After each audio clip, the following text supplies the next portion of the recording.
Hi, I'm Devon Rosenberg, and this is Devon's Dish.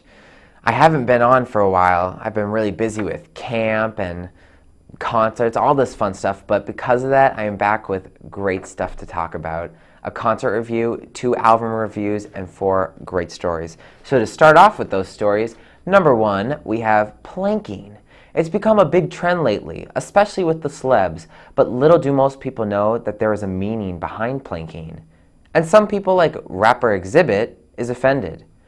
Before we get to that, though, let's first describe what planking looks like. Planking is when you lie face down in a stiff as can be position. And the funny part about this, personally, my opinion, is that you're supposed to be lie in this really bizarre places. And I just found out recently that you're also supposed to kind of I don't know, it's whole confusing. Some people think that planking is supposed to be where you're supposed to have your head touching one object and your feet touching another. Like it has to be 2 objects. There's a Dale Earnhardt picture, I think, that really shows it. There it is, right there. That's it. That's like what planking really is, from people that I've heard today. But so yeah, some celebs, actually a lot of celebrities have been planking, and they include Justin Bieber, Katy Perry, Kristen Bell right there, Flava Flav, Usher's children, Ellen Page, Chris Brown right there, and The Game. And so now rapper Exhibit took to his Twitter a few days ago to express his feelings against planking, claiming that the position has racist roots. He said, "Planking is the dumbest shit ever. Planking was a way to transport slaves on ships during the slave trade. It's not funny. Educate yourselves." You know, I can see how he's looking at it, but it's like saying that the game Tag You're It is sexual harassment. So I think Exhibit should just sit back, relax, and let us keep on planking. Number 2, Vinny Guadagnino, whatever, he's Italian, you know, I can never pronounce them, reportedly walked off the Jersey Shore set and left the House of Madness in Seaside Heights while shooting the 5th season. Vinny left on July 1st, and now apparently Mike, the Situation Sorrentino, has done the same. An insider dished, Mike walked off the show. He's so over the whole thing, I don't think he's coming back. Everyone in the house is so unhappy. Sounds like the end of the Jersey Shore reign might be coming to a complete ending. But when I think about it, though, it doesn't make much sense that an insider could have heard all of this, because who else is in there besides producers and cameramen and the Guidos and Guidettes? You know, what are they going to say? Whatever. So, number 3, as most people know, Arnold Schwarzenegger cheated on his wife when he got his maid pregnant and had a secret son for a bunch of years, which was revealed to the public a month or so ago. So his wife, Maria Shriver, being the smart woman she is, said goodbye to him. And it was just reported that Arnold will be getting their humongo home, family home in Brentwood, California, as part of his divorce settlement with Shriver.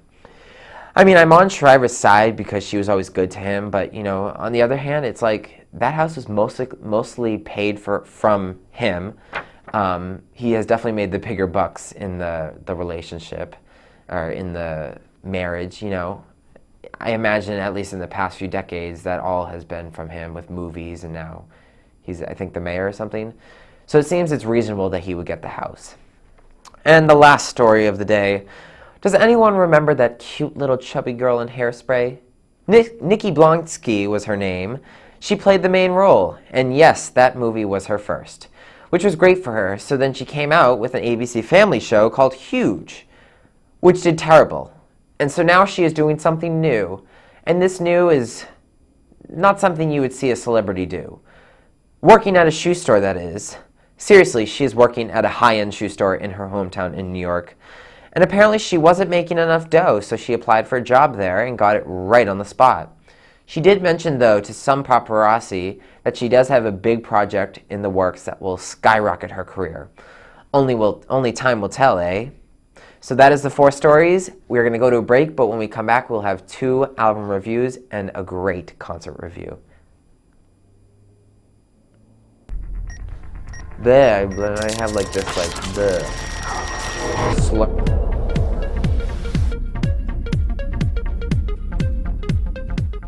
I'm Max Kleiman for YBA Sports. giving young people the chance and the training to be young broadcasters. That's how YBA started. Hey guys, and welcome to another episode of Back Talk Entertainment. So Ashley, why are businesses using Facebook?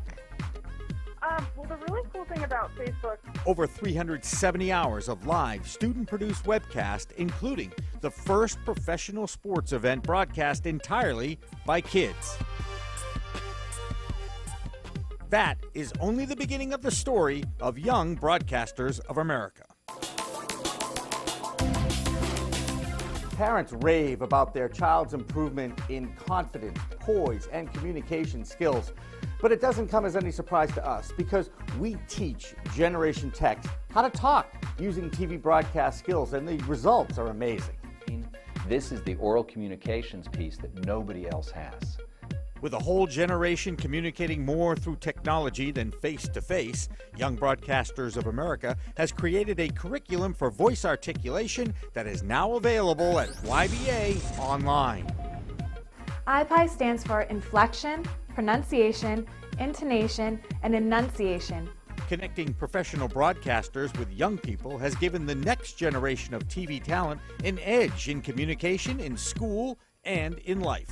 What opportunity do you have as a kid to get in front of a camera, to get behind a mic, to learn how to actually do it? This is the only opportunity he's ever had. Justin, it's good to be sitting right next to you. Nice to be here. They learned everything. They learned behind the camera, in front of the camera, editing, just so much poise, and they really enjoyed it. It was an awesome experience. Perhaps best of all, the young people who train with Young Broadcasters of America have a blast creating a new kind of cool. Oh! And that's how we do it at YBA. Once I was introduced to the whole broadcasting world a year and a half ago, I realized this is what I want to do. You bring the personality within your heart out onto the set, and you show everyone who you really are. Now, his old friends are helping to honor Ace Bailey's name. He was a very important part of our team, but more importantly, he was a great friend to all of us. YBA builds confidence, develops communication skills so necessary in life. Now, YBA is bringing its training to adults and the corporate community, which is desperate to undo what technology has done.